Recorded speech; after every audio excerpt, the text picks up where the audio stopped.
Hello and welcome back to my channel. इस video में आज हम लोग डिस्कस करेंगे केमिकल इक्विलिब्रियम के बारे में। क्लास 11th का केमिस्ट्री का एक बहुत ही इंपॉर्टेंट टॉपिक है जिसे समझने में स्टूडेंट्स को काफ़ी दिक्कत होता है, लेकिन मैं कोशिश करूंगा अपनी तरफ से इस पूरे चैप्टर को क्लियर करने का।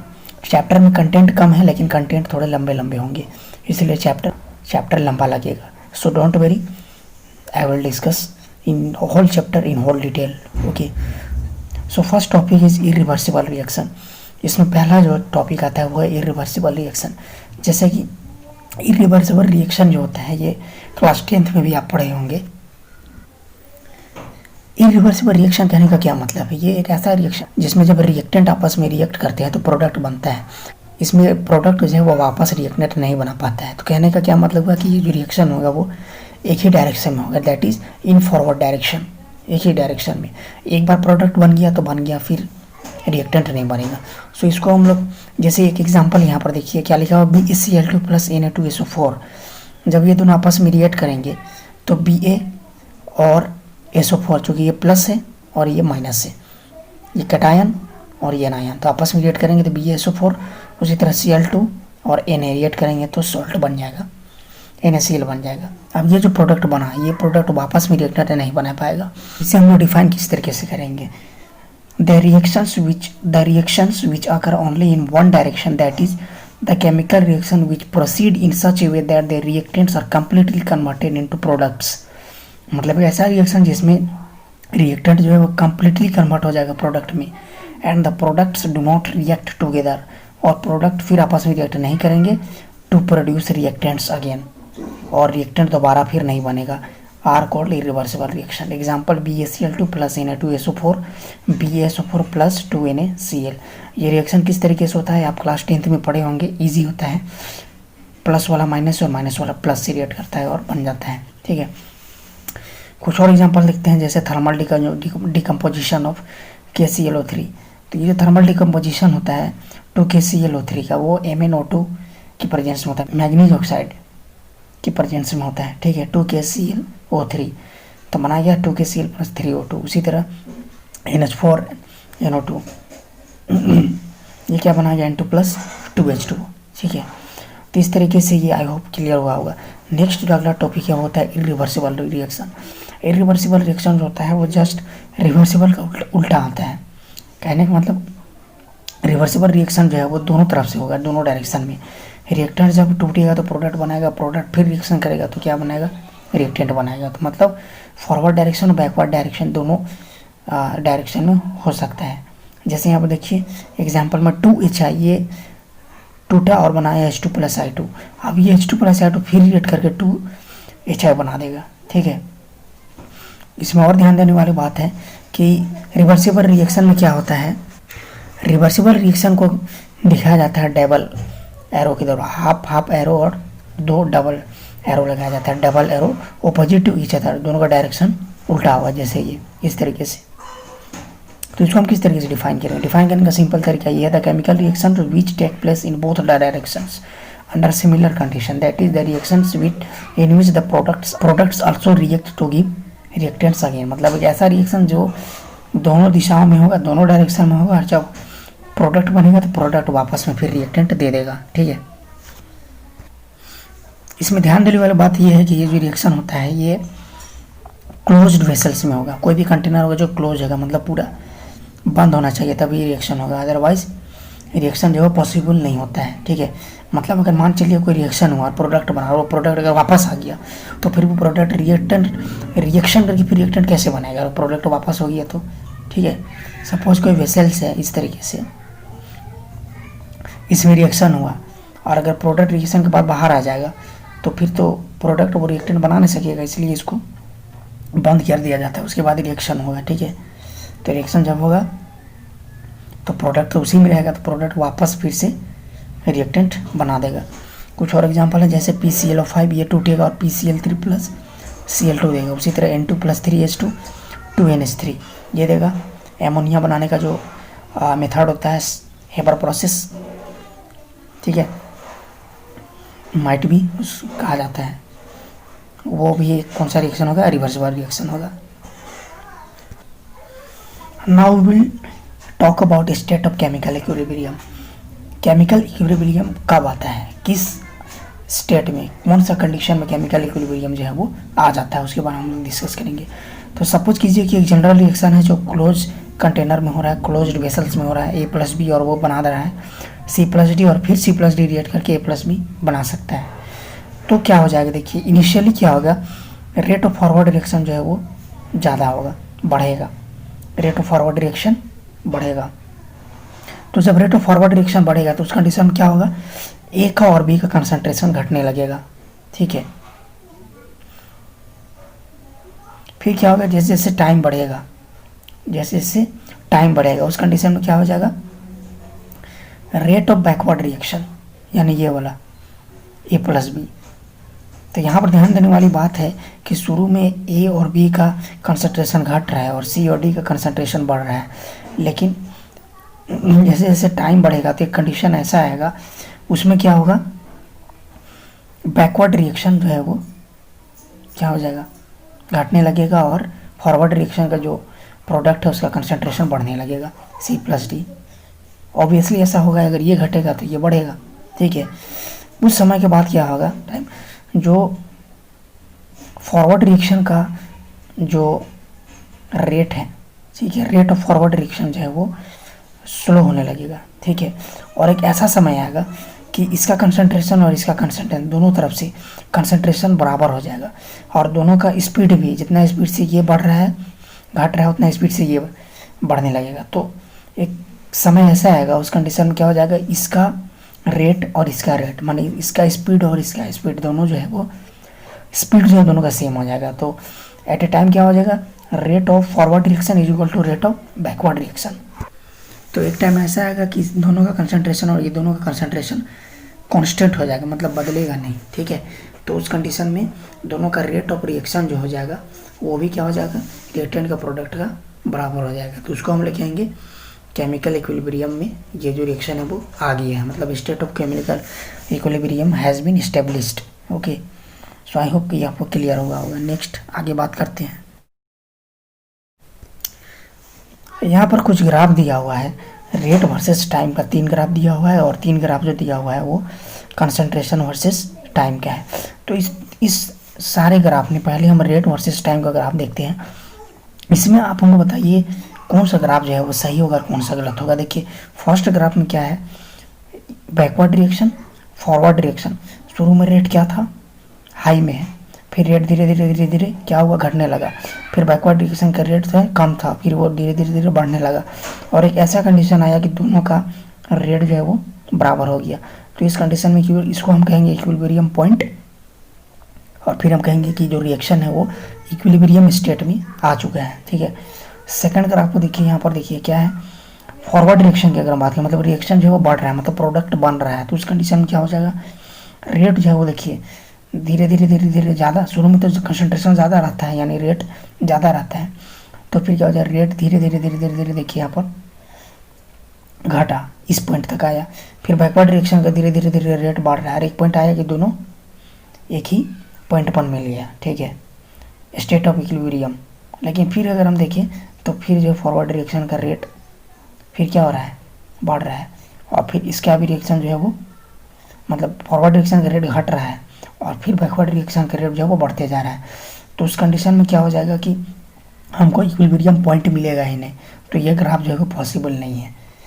थर्ड ग्राफ देखते हैं, इसमें देखिए फॉरवर्ड रिएक्शन का देखिए रेट जो है वो धीरे धीरे धीरे घट रहा है और बैकवर्ड रिएक्शन धीरे धीरे धीरे बढ़ रहा है। और अगर हम देखें तो दोनों का रेट जो है वो, इसका रेट और इसका रेट, दोनों एक रेट घटते जा रहा है और एक रेट जो है वो बढ़ते जा रहा है, लेकिन दोनों कहीं पर मिल नहीं रहा है ग्राफ में। ये दोनों जो कर्व है, इसका मतलब क्या हुआ कि यहाँ पर भी स्टेट ऑफ इक्विलिब्रियम हमको नहीं मिलेगा। तो उस कंडीशन में ये भी ग्राफ जो है वो पॉसिबल नहीं है। आगे बात करते हैं कंसंट्रेशन वर्सेस टाइम के ग्राफ में। तो कंसंट्रेशन में क्या बात वही बोली गई थी कि कंसंट्रेशन में दोनों का कंसंट्रेशन जो कांस्टेंट हो जाना चाहिए, मतलब बढ़ना और घटना नहीं चाहिए कंसंट्रेशन। तो देखिए यहाँ पर कंसंट्रेशन ऑफ रिएक्टेंट और कंसंट्रेशन ऑफ प्रोडक्ट।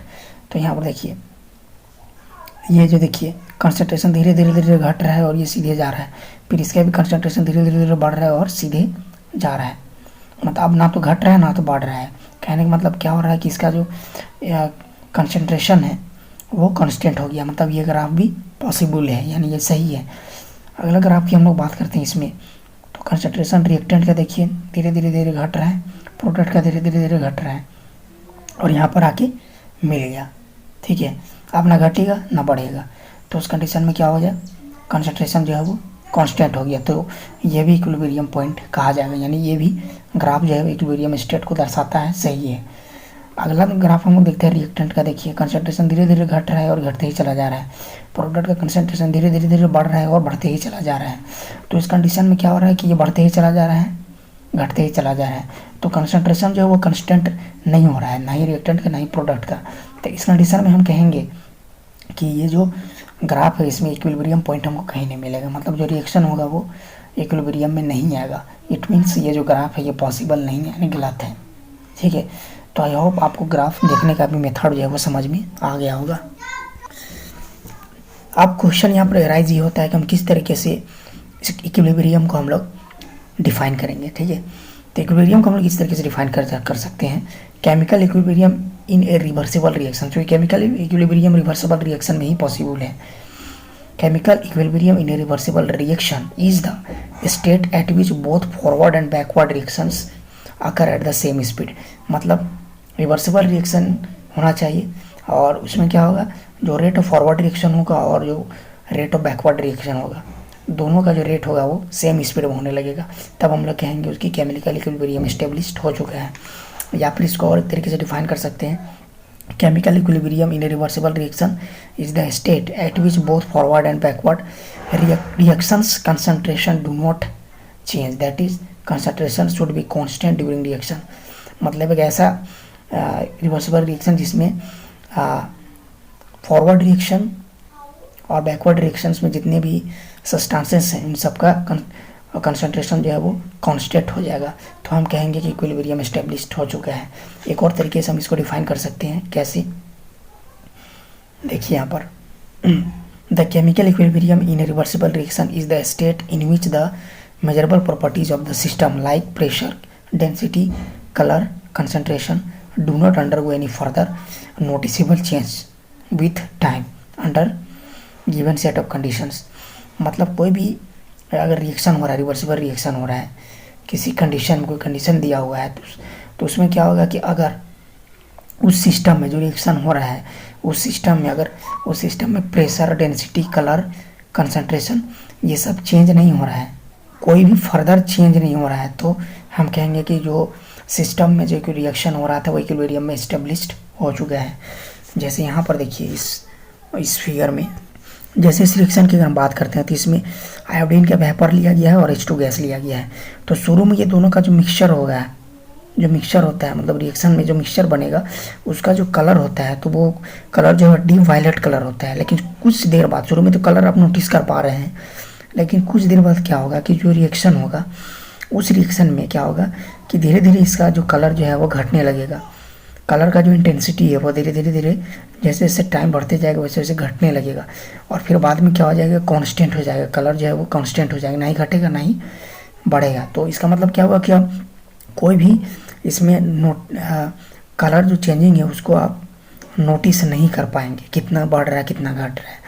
तो इस कंडीशन में हम क्या कह सकते हैं कि कलर इंटेंसिटी जो है वो इंडिकेट कर रहा है किस चीज़ को, इक्विलिब्रियम को इंडिकेट कर रहा है। ठीक है, तो किसी भी क्लोज कंटेनर में, क्लोज वेसल में जब रिएक्शन होगा और उसमें शुरू में जो प्रॉपर्टीज रहेगा, चाहे वो कलर का प्रॉपर्टी हो, डेंसिटी का, प्रेशर का, कोई भी प्रॉपर्टी हो, तो शुरू में तो आप देख पाएंगे कि उसमें क्या प्रॉपर्टी है, लेकिन जैसे जैसे टाइम बढ़ेगा तब उस प्रॉपर्टी को नोटिस नहीं कर पाएंगे कि इसमें कितना चेंजिंग हो रहा है और क्या हो रहा है। तो हम कहेंगे कि वो जो सिस्टम में जो रिएक्शन हो रहा था वो इक्विलिब्रियम स्टेट में पहुंच चुका है। तो आई होप आपको इक्विलिब्रियम जो है वो पूरा समझ में आया होगा। ठीक है, तो आइए हम लोग बात करते हैं कैरेक्टरिस्टिक्स ऑफ इक्विलिब्रियम स्टेट, क्या क्या प्रॉपर्टी होता है इक्विलिब्रियम स्टेट का। ठीक है, इक्विलिब्रियम का जो प्रॉपर्टीज है इक्विलिब्रियम स्टेट का, उसका जो फर्स्ट प्रॉपर्टीज है उसमें ये बोला जाता है कि इसमें क्या होगा कि रिएक्शन जो है वो रिवर्सिबल रिएक्शन होना चाहिए और किसी क्लोज्ड वेसल्स में या क्लोज स्पेस में होना चाहिए, ठीक है, एक कंडीशन ये, तभी इक्विलिब्रियम एस्टेब्लिश्ड होगा। दूसरा ये होता है कि कलर प्रेशर डेंसिटी या कंसंट्रेशन में जो है कॉन्स्टेंसी जो है वो आकर होना चाहिए, कॉन्स्टेंसी जो है मिलना चाहिए। अगर मिल गया तो कहेंगे इक्विलिब्रियम स्टेट हो गया। और अगर होते जा रहा है और हमको इन सभी प्रॉपर्टीज़ में अगर कोई कॉन्स्टेंसी हमको नहीं मिल रहा है तो हम नहीं कहेंगे इक्विलिब्रियम स्टेट आया है, ठीक है। थर्ड पॉइंट क्या हो जाएगा, इक्विलिब्रियम जो है वो दोनों इक्विलिब्रियम जो है केमिकल इक्विलिब्रियम जो है स्टेट जो है वो दोनों साइड से पॉसिबल है। जैसे यहाँ पर देखिए 2HI ये H2 + I2 देगा, फिर H2 + I2 दे करके 2HI देगा, ठीक है। और क्या हो जाएगा केमिकल इक्विलिब्रियम का प्रॉपर्टीज़ में, it is a dynamic in nature. Dynamic in nature मतलब जो भी रिएक्शन हो रहा है, तो हम तो कह रहे हैं कि रेट ऑफ फॉरवर्ड डायरेक्शन और रेट ऑफ फॉरवर्ड डायरेक्शन और रेट ऑफ बैकवर्ड डायरेक्शन जो वो बराबर हो गया है, लेकिन पूरी तरह से बराबर नहीं होता है, धीरे धीरे कुछ बहुत होते ही रहता है, ठीक है, स्पीड में रहता ही है, ठीक है। तो इसी को हम लोग कहेंगे डायनेमिक इन नेचर। उसी तरह अगर हम कंसंट्रेशन की बात करें, चाहे रिएक्टेंट का चाहे फिर कंसंट्रेशन हम बात करें प्रोडक्ट का, तो वो भी क्या होता है, कंसंट्रेशन जो है वो पूरी तरीके से कांस्टेंट नहीं होता है, हल्का हल्का कुछ कुछ चलते ही रहता है, ठीक है। तो उसको हम लोग कहेंगे ये it is dynamic in nature. For example मान चलिए आपके पास एक ऐसे बाल्टी रखा हुआ है, ठीक है, और नीचे में इसमें एक होल है और इधर से पानी हम डाल रहे हैं, ठीक है।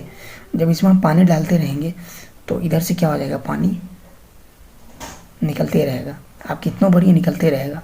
तो कहने का मतलब जितना स्पीड से पानी डाला जा रहा है उतना स्पीड से पानी निकल रहा है। इसका मतलब इक्विलिब्रियम तो है, rate of forward is equal to rate of backward, equilibrium तो है, लेकिन कैसा इक्विलिब्रियम है, डायनेमिक में है, मतलब गति में है, ठीक है। तो इसको हम लोग कहेंगे डायनेमिक इन नेचर। अगला पांचवा प्रॉपर्टी जो है वो है इट अकर्स व्हेन टेम्परेचर और प्रेशर और कंसंट्रेशन बिकम कांस्टेंट। और इक्विलिब्रियम कब होगा, एस्टेब्लिश्ड कब होगा, जब टेम्परेचर प्रेशर और कंसंट्रेशन जो है वो कांस्टेंट हो जाएगा, तब हम लोग कहेंगे कि इक्विलिब्रियम एस्टेब्लिश्ड हो चुका है। साथ ही साथ अगला point, a catalyst can not change the equilibrium state. कोई भी कैटलिस्ट अगर आप डालिएगा किसी रिएक्शन में, अगर कोई रिएक्शन हो रहा है, जैसे इसी में कोई रिएक्शन हो रहा है, तो कैटलिस्ट का काम क्या होता है, कैटलिस्ट जो है वो सिर्फ रिएक्शन का फॉरवर्ड और बैकवर्ड रिएक्शन का स्पीड कर सकता है उसको, ठीक है, लेकिन उसमें कोई रिएक्शन में कोई परिवर्तन नहीं लाता है, रिएक्शन में कोई चेंजेज नहीं होता है, सिर्फ स्पीड को घटा या बढ़ा सकता है। तो उस कंडीशन में क्या होगा, इक्विलिब्रियम तो हम लोग का एस्टेब्लिश्ड होगा ही होगा, ठीक है, क्योंकि रिएक्शन को सिर्फ स्पीड कर रहा है और कम कर रहा है, ठीक है, क्योंकि जान कि रिएक्शन में कोई फर्क नहीं पड़ रहा है। तो कैटलिस्ट का काम ही होता है कि इक्विलिब्रियम को ये कोई इफेक्ट नहीं पहुंचाता है, सिर्फ रिएक्शन का रेट को बढ़ाने में हेल्प करता है, बस। तो आज की वीडियो में इतना ही, थैंक यू। देखते हैं फिर अगली वीडियो में अगला टॉपिक।